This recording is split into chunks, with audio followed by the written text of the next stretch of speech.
సిద్దిపేట పట్టణంలో ఆపరేషన్ సింధూర్ విజయవంతం కావడంపై సైన్యానికి మద్దతుగా తిరంగ ర్యాలీ నిర్వహించారు. సిద్దిపేట రన్నర్స్ అసోసియేషన్ ఆధ్వర్యంలో ఈ ర్యాలీని నిర్వహించారు. డిగ్రీ కళాశాల నుంచి పాత బస్టాండ్ మీదుగా తిరంగ ర్యాలీ చేశారు. దేశ సరిహద్దులో పహారా కాస్తున్న సైనికుల త్యాగం ఎంతో గొప్పదన్నారు.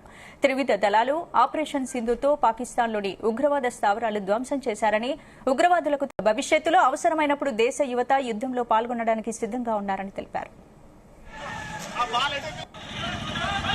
దాడిలో 26 మంది అమాయకులను పుట్టున పెట్టుకున్నారు పాకిస్తాన్ ఉగ్రవాదులు.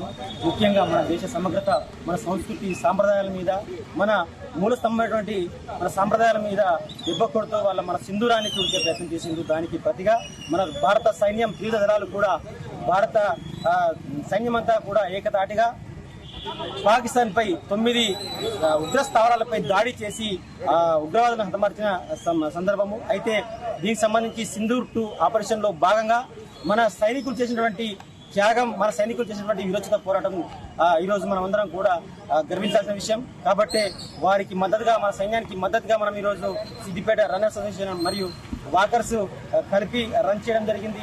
రాబోయే రోజుల్లో కూడా ఈ రోజు ఈ దేశం ఇంత స్వేచ్ఛా వాయువులు పీలుస్తున్నట్టే దానికి కారణం మన సైనికుల యొక్క త్యాగమే. కాబట్టి మనం అందరం కూడా సైన్యం వెంబడి, భారత ప్రభుత్వం వెంబడి ఉండాల్సిన అవసరం ఎంతైనా ఉంది. రాబోయే రోజుల్లో ఒకవేళ అవసరమైతే దేశం కోసం యువత అంతా కూడా ప్రాణాలిస్తుంది. కానీ